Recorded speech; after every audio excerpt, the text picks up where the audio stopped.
Olá, meu nome é Felipe Martins de Oliveira e você está ouvindo a série Espiritualidade para Todos os Dias. A reflexão dessa semana encontra-se no seguinte texto bíblico: João 7, de 44 a 53 e 8, de 1 a 11, e corresponde à semana 17 do Guia Devocional do Evangelho segundo João, cujo título é Os Julgamentos Parciais dos Religiosos. Vamos à leitura do texto bíblico. Alguns queriam prendê-lo, mas ninguém lhe pôs as mãos. Finalmente, os guardas do templo voltaram aos chefes dos sacerdotes e aos fariseus, os quais lhe perguntaram: "Por que vocês não o trouxeram?" "Ninguém jamais falou da maneira como esse homem fala", declararam os guardas. "Será que vocês também foram enganados?" perguntaram os fariseus. "Por acaso alguém das autoridades ou dos fariseus creu nele?" "Não, mas essa ralé que nada entende de lei é maldita." Nicodemos, um deles, que antes tinha procurado Jesus, perguntou-lhes: "A nossa lei condena alguém sem primeiro ouvi-lo para saber o que ele está fazendo?" Eles responderam: "Você também é da Galileia? Verifique e descobrirá que da Galileia não surge profeta." Então cada um foi para a sua casa. Jesus, porém, foi para o Monte das Oliveiras. Ao amanhecer, ele apareceu novamente no templo, onde todo o povo se reunia ao seu redor, e ele se assentou para ensiná-lo. Os mestres da lei e os fariseus trouxeram-lhe uma mulher surpreendida em adultério. Fizeram-na ficar em pé diante de todos e disseram a Jesus: "Mestre, esta mulher foi surpreendida em ato de adultério. Na lei, Moisés nos ordena apedrejar tais mulheres. E o Senhor, que diz?" Eles estavam usando essa pergunta como armadilha, a fim de terem uma base para acusá-lo. Mas Jesus inclinou-se e começou a escrever no chão com o dedo. Visto que continuavam a interrogá-lo, ele se levantou e lhes disse: "Se algum de vocês estiver sem pecado, seja o primeiro a tirar pedra nela." Inclinou-se novamente e continuou escrevendo no chão. Os que o ouviram foram saindo, um de cada vez, começando pelos mais velhos. Jesus ficou só com a mulher em pé diante dele. Então Jesus pôs-se em pé e perguntou-lhe: "Mulher, onde estão eles? Ninguém a condenou?" "Ninguém, Senhor", disse ela. Declarou Jesus: "Eu também não a condeno. Agora vá e abandone sua vida de pecado."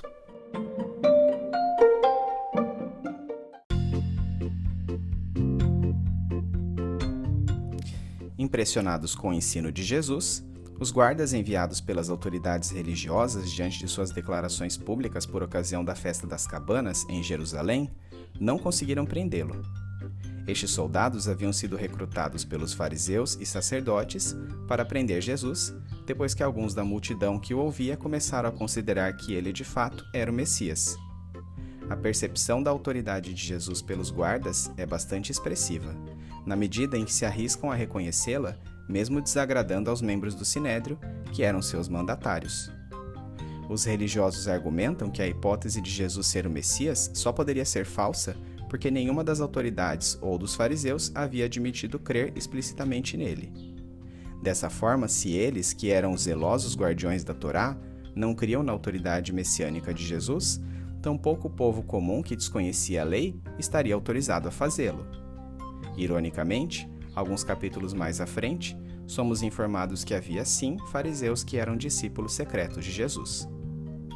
A este ponto, Nicodemos, que antes tinha ido se encontrar secretamente com Jesus, assinala pela lei que um homem jamais deveria ser condenado antes que sua versão dos fatos fosse ouvida. Não apenas isso, mas os julgamentos também necessitavam dos depoimentos de 2 ou 3 testemunhas para serem levados a cabo. A passagem de Deuteronômio 1, 16 e 17 é particularmente digna de atenção neste quesito. Atendam às demandas de seus irmãos e julguem com justiça, não só com as questões entre os seus compatriotas, mas também entre um israelita e um estrangeiro. Não sejam parciais no julgamento. Atendam tanto o pequeno quanto o grande. Não se deixem intimidar por ninguém, pois o veredito pertence a Deus. Assim como o versículo de João 7,49 revela o preconceito dos religiosos para com o povo, a quem denominavam maldito pelo desconhecimento da lei, eles respondem em João 7,52 com outra ideia pré-concebida à proposta sensata de Nicodemos, afirmando que somente o fato de Jesus ser proveniente da Galileia colocava-o em descrédito, já que da Galileia não surge profeta. Apesar disso não ser absolutamente o motivo para que a voz de defesa não fosse dada a Jesus no eventual julgamento, diversos profetas no Antigo Testamento tinham sido galileus, como Jonas, Naum, Malaquias e provavelmente Oséias, Eliseu e Amós. Além disso, os fariseus pareciam ignorar a profecia de Isaías 9:1, que afirmava que Deus, concernente à vinda do Messias, no futuro honrará a Galileia dos gentios, o caminho do mar, junto ao Jordão. Por fim, cegos por seus falsos pressupostos, os religiosos não se deram ao trabalho de esclarecer a verdadeira localidade natal de Jesus, que não era Nazaré na Galileia, e sim Belém. Após esses eventos, retirando-se ao Monte das Oliveiras, Jesus retomou o ensino nas sinagogas logo na manhã seguinte. Enquanto proferia suas palavras, uma mulher apanhada em adultério foi-lhe trazida pelos fariseus. Eles argumentaram que a lei mosaica ordenava o apedrejamento de um adúltero e pediram que Jesus lhes dissesse o que deveria ser feito. A pronta disposição dos religiosos em burlar os procedimentos legais no julgamento de Jesus repete-se aqui com esta mulher, pois a lei concernente ao adultério dizia respeito tanto ao homem quanto à mulher que fossem flagrados no ato. Onde, pois, estava o homem com o qual essa mulher fora encontrada em adultério? E a pena por apedrejamento deveria ser aplicada somente para mulheres virgens e que eram noivas, e não a todas as mulheres que adulterassem. Trazendo essa situação ao julgamento de Jesus, os fariseus pretendiam condená-lo em algum deslize, pois, se Jesus ordenasse o apedrejamento daquela mulher, considerando a influência que ele exercia sobre as multidões àquela altura, o fato poderia resultar em alguma desordem pública deflagrando um conflito com os romanos. Se, porém, Jesus não condenasse aquela mulher, seria visto como um transgressor da lei, caindo em descrédito perante a multidão. Tendo em vista esses fatos, Jesus preferiu ignorar os fariseus, não tomando nenhuma decisão a respeito. Em todo caso cujo julgamento culminasse com a sentença de apedrejamento, as testemunhas deveriam ser as primeiras a proceder à execução. É por isso que então Jesus proferiu sua célebre frase: "Se algum de vocês estiver sem pecado, seja o primeiro a tirar pedra nela." Para Jesus, a presença de qualquer pecado nas testemunhas desqualificava-as como algozes. Ouvindo isso, todos largaram suas pedras e retiraram-se, dos mais velhos aos mais novos, seguindo a ordem natural das consciências. Jesus então perguntou retoricamente à mulher onde estavam seus acusadores e se ninguém a condenara. E então finalizou dizendo-lhe: "Eu também não a condeno. Agora vá e abandone sua vida de pecado."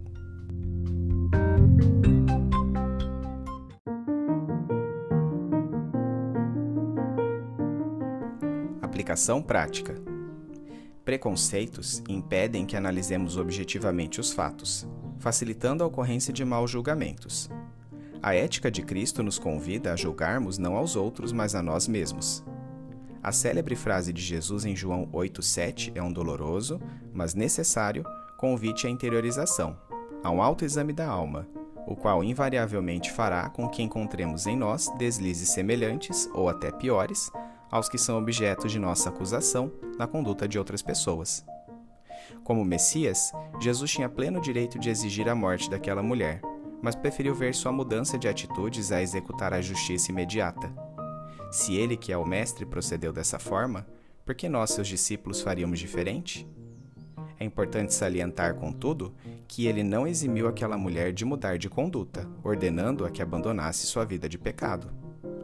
Vemos em passagens como esta que Jesus equilibrava graça e verdade em suas atitudes. Precisamos agir da mesma forma para conosco e também com as outras pessoas. Graça sem verdade, sem transformação de vida, é mera libertinagem, enquanto que verdade sem graça é apenas julgamento legalista. Este equilíbrio está bem explanado numa citação de Arthur John Gossip. Se o mistério do perdão divino não cria em nós um novo horror pelo pecado, conferindo-nos igualmente um novo poder de resistência à tentação, uma nova pureza de vida e de natureza, então o tremendo plano divino de salvação ainda não foi desvendado inteiramente para nós.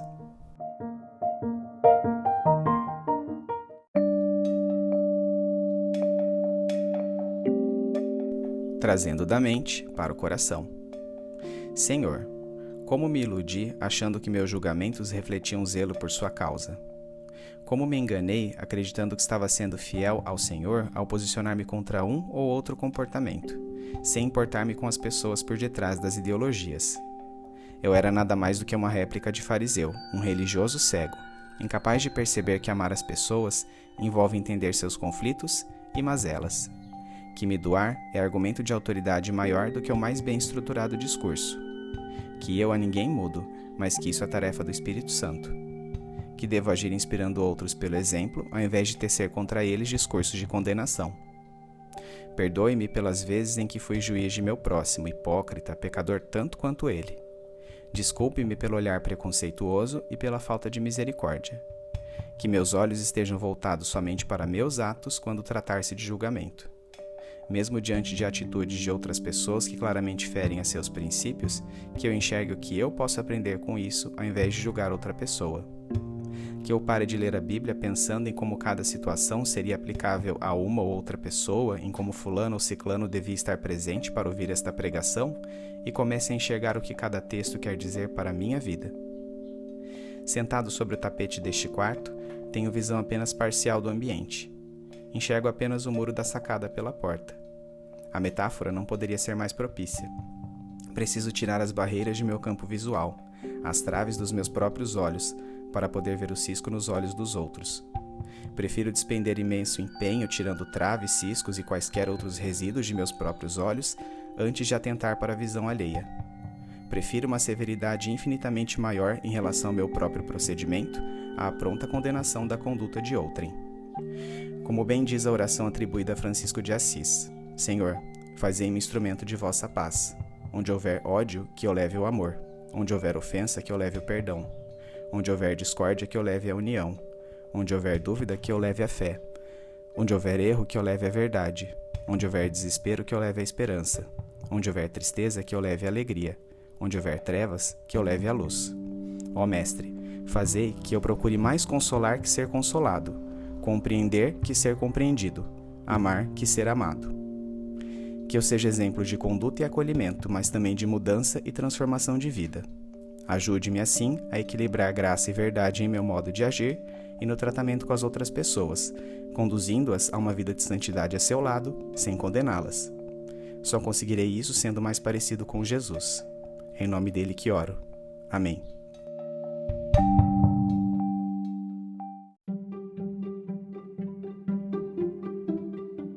Medite mais sobre este texto ao longo da semana.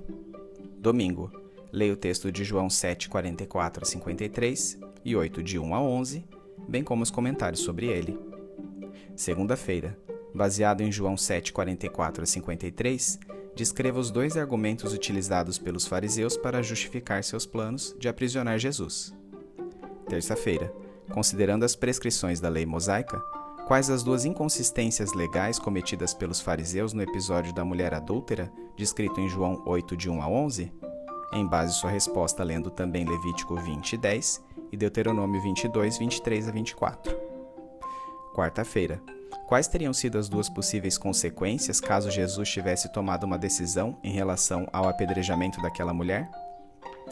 Quinta-feira, como equilibrar graça e verdade em sua conduta pessoal? Sexta-feira, como equilibrar graça e verdade para com aqueles que já são membros de uma igreja cristã e para com os que não professam cristianismo como sua espiritualidade?